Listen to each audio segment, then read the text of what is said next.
So how about a little bit less of Melyssa Ford, Joy Taylor and their ilk, and the lost value system, and a little bit more of Kendra Davis and the 10 life value success system. Happy New Year, everyone. I'm going to kick off 2025 on this channel with a voiceover, perhaps a series of them, as I might split this up into multiple parts for me and for you. But it was my intention to end 2024 with this passage from Kendra Davis's, or some of you know her as the Crimson Cure. This is the passage from her book, Reclaiming the Black Feminine, The Lies of Feminism, and the Road to Recovery. So this is actually a book written for Black women, probably younger Black women. And on this channel, I want to discuss the issues of the current times, in addition to doing interviews and, not just going over celebrity gossip and those kinds of things. So I want to have a scholarly aspect to this channel, and I want to talk about what's going on. So as many of you know, I am early in my own authorship journey. I never know how to say that, but I'm a young author myself. My book is entitled The Engineers, A Western New York Basketball Story, Part 1, Innocent Basketball Dreams. That is now available on Amazon. The ebook, it's in the ebook, the hardcover, and the paperback editions. If you want to go over and purchase a copy for yourself. But my story is about learning how to navigate the world. It's a basketball story, but it's about learning life as well. And one of the things sports teach us, one of the very, very valuable lessons that sports can teach us, is teamwork and how to successfully work in teams. And one of the most important teams in our world and our society is that between men and women in terms of family formation. And so then the question is, what happens when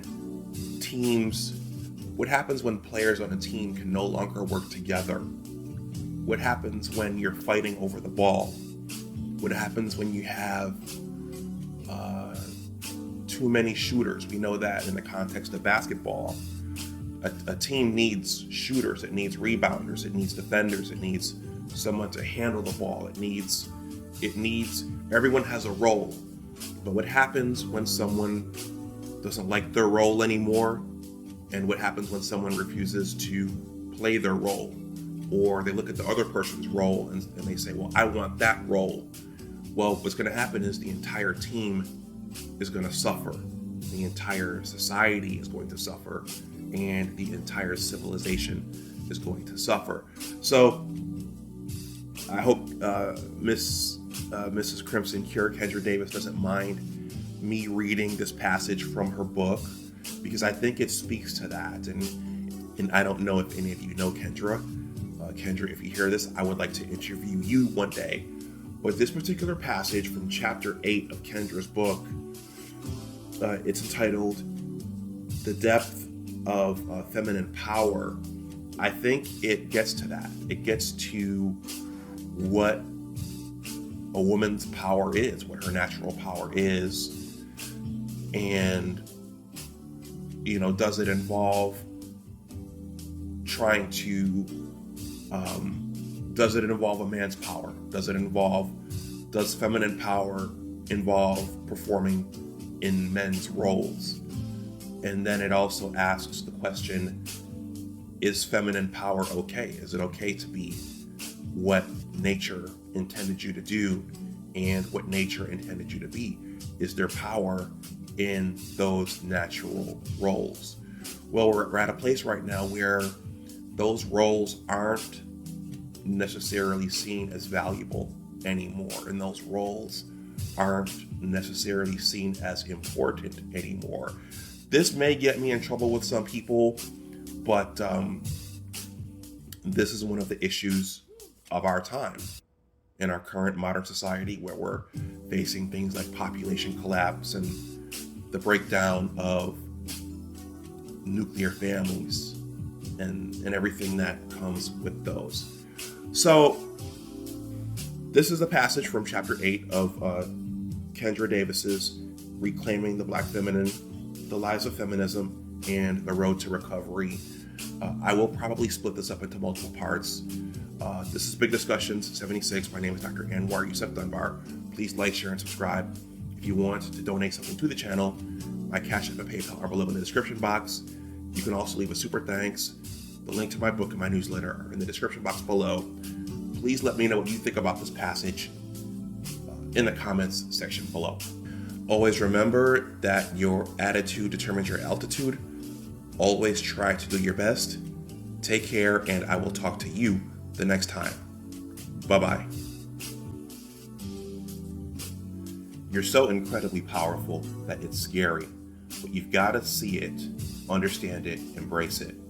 Women are wonderful and awesome in our own way, and the subtle nature of our power is a sight to behold. I can't impress upon you enough what feminism and all its wayward ideals have stolen from us, and it has stolen much.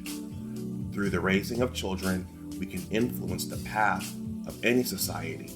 We can plant seeds of health, spiritual wellness, prosperity, hope, and love anywhere we decide. We can bring people together or tear them irreparably apart.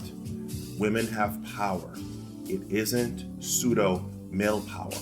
It isn't whatever society says your power is. It's the long lost understanding of womanhood that is the essence of our power. And when we look for it and find it, we then individually return to the seat of that power. It's of extreme importance to me that women know and understand that their power is not and has never been predicated on outperforming men in any way. Women have no need to enter into competition with men about who can do what better. Men have their own strengths that women simply don't have, and the reverse is also true. We don't need to get more degrees, prove we can do construction and hard labor, prove we can fight them and win, physically and otherwise, or prove we can play football with them, and the innumerable other things women are attempting to do just to prove their equality. It doesn't really garner us any newfound or added respect. It just makes us seem unsatisfied with being women. That perceived unsatisfaction just makes us seem weak and pathetic.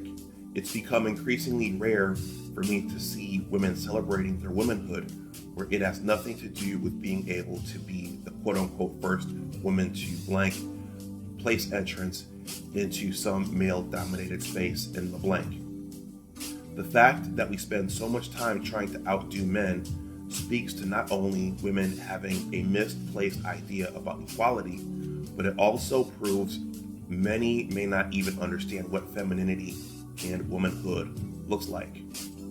If we take a moment to examine the idea of equality, we may come to find a huge issue that prevents women from understanding themselves. It may come as a shock, but despite all these years fighting for it, women are not equal to men. We never have been, and we never will be. And when that's brought to the forefront of these kinds of discussions, there's always serious backlash. We're not less in humanity.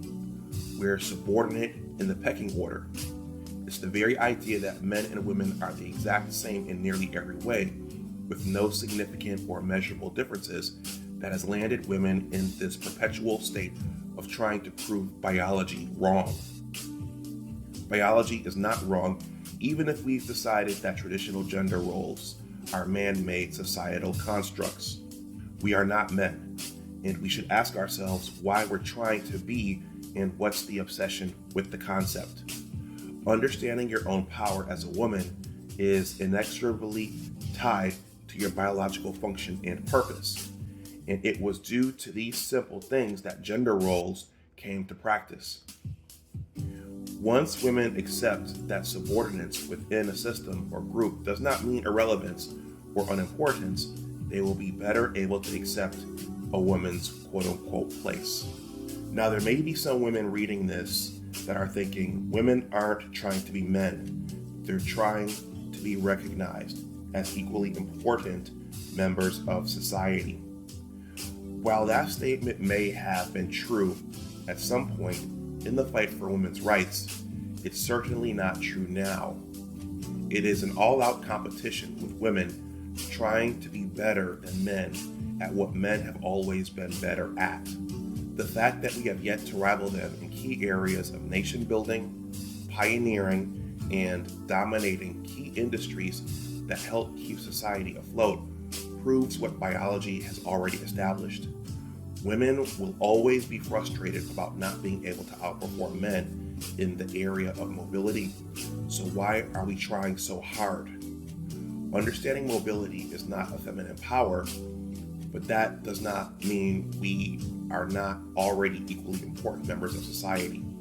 We're the ones that eventually came to belittle female duties in our families, communities, and the greater society.